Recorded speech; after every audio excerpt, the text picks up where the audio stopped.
안녕하세요. 주야TV입니다. 오늘은 거프의 의지를 이은 영웅 코비대, 전 해군대장 쿠잔, 그리고 검은섬의 해적단대 밀짚모자 해적단이라는 영상입니다. 영상 바로 시작합니다. 해적을 소재로 한 일본의 소년 만화 원피스. 원피스는 여러가지 특징들이 있지만 제일 주목할 만한 특징이 하나 있습니다. 그건 바로 의지입니다.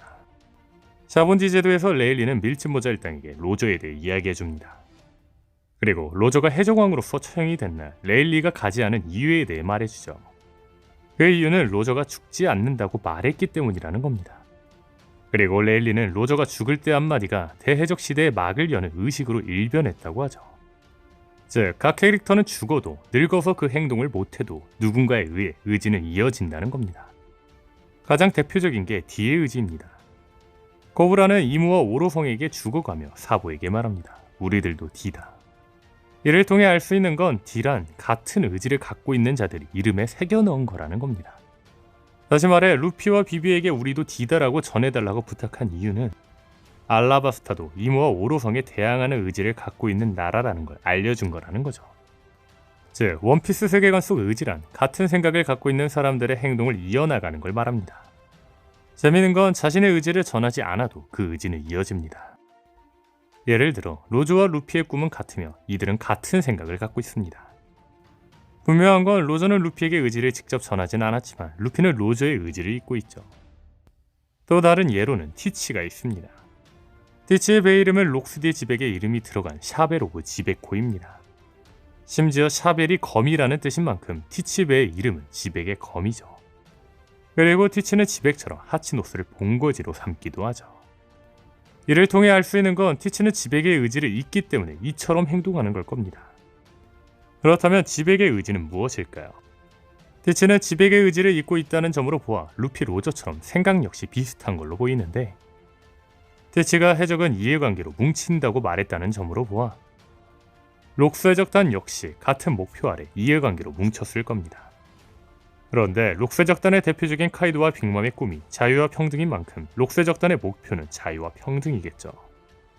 다만 카이도가 전쟁을 통해 자유와 평등을 만든다고 말한 것처럼 수단과 방법을 가리지 않는 자유와 평등이겠죠.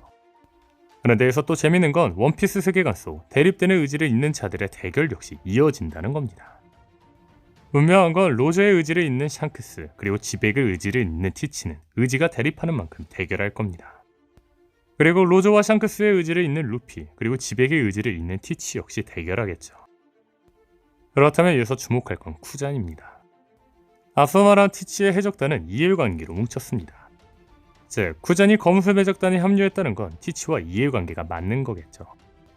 앞서 말한 것처럼 티치의 의지는 지백의 의지와 같은 걸로 추정되는 만큼 티치의 의지는 지백처럼 세계정부를 무너뜨려 자유와 평등의 세계를 만드는 걸 겁니다.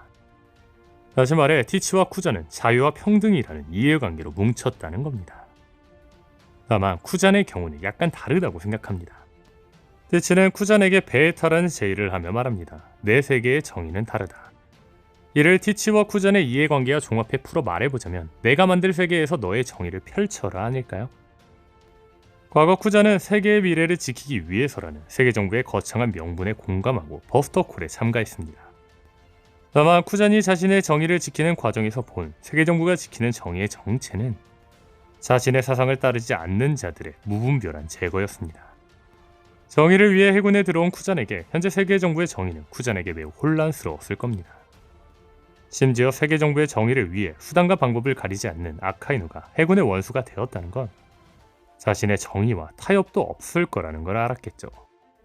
결국 쿠잔은 아카이누와 부딪힌 뒤 해군을 나왔고 정의에 대해 혼란스러워하는 와중에 티치가 등장해 자유와 평등이 존재하는 세상의 정의는 다르다고 쿠잔에게 이야기했다는 겁니다.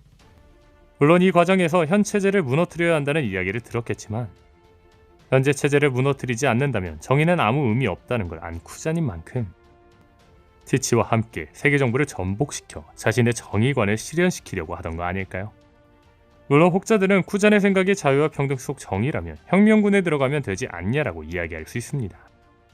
하지만 혁명군의 목표는 천룡인을 끌어내리는 거지 세계정부를 전복시키는 게 아닙니다. 다시 말해 티치 쿠잔은 천룡인을 끌어내려도 그 자리에 새로운 권력자가 등장할 걸 알고 있다는 겁니다. 즉 현재 천룡인이라는 시스템의 체제를 끝내버려야 자유와 평등의 세계가 올 거라는 걸 티치와 쿠잔은 알고 있다는 거죠. 그렇다면 여기서 주목할 건 이런 의지를 갖고 있는 쿠잔과 거푸는 부딪혔다는 겁니다. 물론 쿠잔과 거푸가 부딪히는 첫 번째 이유는 코비였지만 원초적인 이유는 서로의 의지가 다르기 때문입니다. 만약 거푸가 쿠잔과 의지가 같았다면 거푸는 쿠잔과 힘을 합쳤을 것이며 어느 정도 타협을 하겠죠. 다만 이 둘의 의지는 서로 달랐고 부딪히며 결국 거푸는 쿠잔과 검은 쇠매 적단에게 패배했습니다. 그렇다면 여기서 또 하나 생각해 볼 건 거푸의 의지는 코비가 있는 걸로 추정되고 있다는 겁니다. 거푸와 코비는 시민의 안전과 인명을 최우선으로 생각하는 정의라는 의지를 갖고 있죠.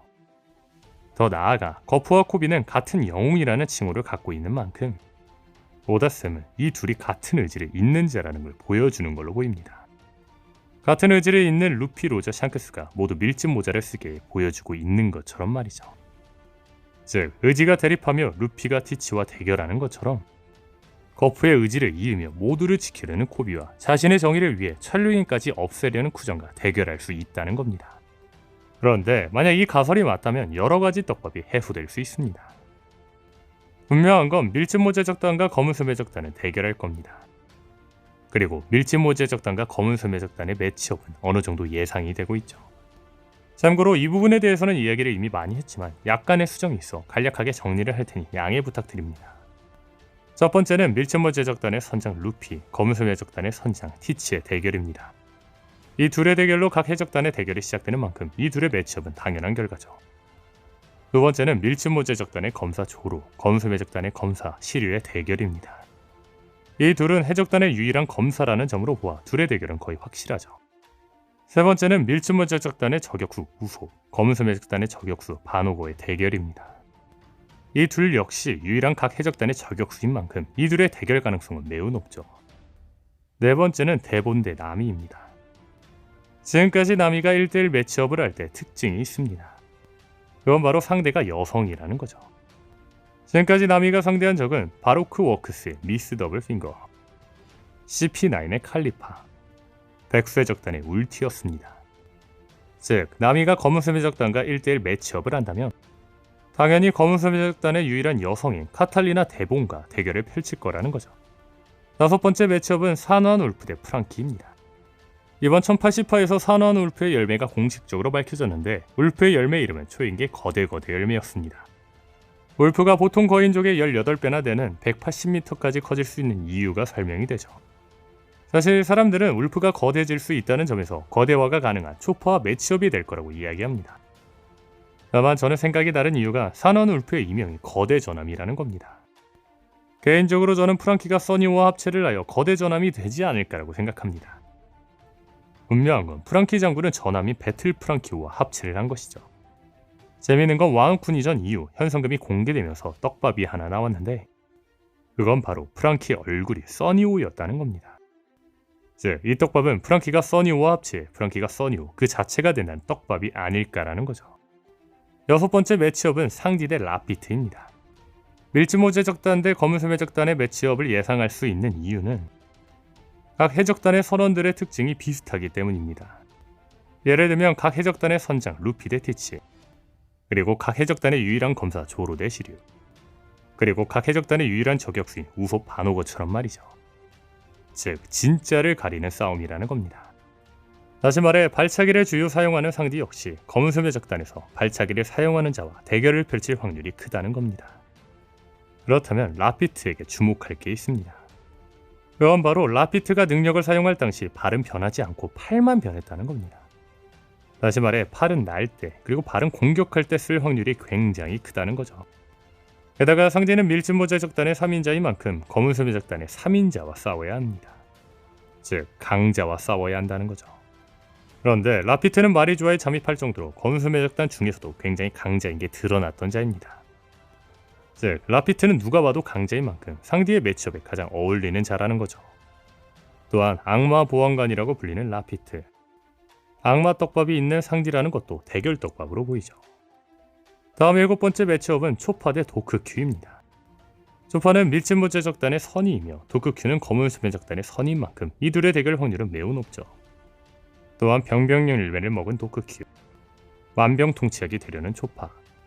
모든 병을 치료하고 싶은 초파에게 도크큐는 가장 상대하기 적합한 상대겠죠. 여덟 번째 매치업은 징베 대 바제스입니다. 앞서 말한 것처럼 이번 매치업의 특징 중 하나는 직책 대 직책 혹은 무기 대 무기, 즉 각 해적단 중 누가 더 진짜인지 가리고 있다는 겁니다. 그렇다면 주목할 건 징베는 밀즈모즈 해적단의 조타수이며 바제스는 검은섬 해적단의 조타수라는 거죠. 또한 각각 파동을 사용하는 주먹을 사용하는 자들인 만큼 이 둘의 대결 가능성은 충분하죠. 또한 바제스가 열매를 먹어 사부와 대결할 때보다 강해진 만큼 징베와의 대결도 치열해질 거로 보이죠. 여덟 번째 매치업은 피사로 대 부룩입니다. 피사로는 과거 왕국을 무력으로 점령하고 왕위를 찬탈해 악정을 퍼부었다가 반란으로 쫓겨난 자라고 합니다. 그리고 부룩은 원래 웨스트블루 어느 왕국의 호위전단이었지만 이 왕국을 나와 해적이 되었다고 하죠. 피사로가 추후에 부룩의 왕국을 무력으로 점령했을 가능성도 있다는 거죠. 다만 이 가설이 아니더라도 피사로는 악정왕이었던 만큼 부룩이 한 왕국의 군인으로서 피사로는 용서 못한다며 대결 플래그가 나올지도 모르겠네요. 그리고 이제 마지막 쿠잔과 바스코샷 그리고 로빈이 남았습니다. 그렇다면 여기서 생각해볼 건 쿠잔은 해군대장 출신으로 적어도 루피조로 상대 징베가 상대를 해야 한다는 겁니다. 그런데 루피조로 상대 징베는 어느 정도 매치업이 이미 정해진 거나 다름없죠. 그렇다면 주목할 건 앞서 말한 거푸의 의지를 이은 코비입니다. 앞서 말한 것처럼 같은 영웅 칭호를 다룬 코비는 거푸의 의지를 잇습니다. 즉 코비 대 쿠잔이 나올 확률이 굉장히 높을 텐데 이 대결이 밀짚모즈 해적단 대 검은섬 해적단에서 나오지 않을까라는 거죠. 이 대결이 나오면 로저 거푸 대 지백처럼 루피 코비 대 티치가 나온다는 떡밥도 이런 식으로 해소될 거로 보이죠. 물론 저는 과거 매치업 예상 당시 로빈이 납치되며 쿠잔은 로빈과 매치업에서 빠지고 바스코샷은 밀짚모즈 해적단의 새로운 멤버와 대결을 펼칠 거라고 생각했습니다. 그런데 저는 개인적으로 와노쿤 이전 이후로 새로운 동료가 들어오는 것이 불가능하지 않나 생각이 들기 시작했습니다. 와노쿠니에서 야마토, 모모노스케, 키네몬 많은 동료 후보가 있었습니다. 그런데 루피는 와노쿠니에서 아무도 데려가지 않고 밀짚모즈 해적지를 모모노스케에게 주며 말하죠. 내 동료를 건드린다는 거는 우리에게 싸움을 건다는 거야. 이를 통해 알 수 있는 건 루피에게 키네몬, 야마토, 모모노스케는 이미 모두 동료라는 겁니다. 즉 이처럼 이제는 써니오에 이제 새로운 동료가 타는 것보다 동료의 의미로만 남지 않을까라는 거죠. 이 가설이 맞다면 현 10명 밀짚모즈 해적단과 현 11명 검은섬 해적단 매치업을 할 때 검은섬 해적단이 한 명 더 많을 수밖에 없다는 겁니다. 그런데 코비가 쿠잔을 상대하며 밀짚모즈 해적단과 힘을 합친다면 11대 11 매치업이 딱 맞게 되죠. 이 가설대로라면 로빈은 자연스럽게 바스코샷을 상대하지 않을까 싶네요. 물론 저는 해당 영상을 통해 비비가 동료로 들어올 가능성이 가장 높다고 이야기를 하였는데 개인적으로 이번 코비 대 쿠잔 때문에 비비 역시 야마토, 모모노스케, 키네몬과 같은 동료일 뿐 같은 배를 항해하는 동료가 되지는 않을 거로 보이네요. 참고로 쿠잔은 코비에게 패배하고 밀짚모자 일당을 다시 도와주지 않을까 싶네요.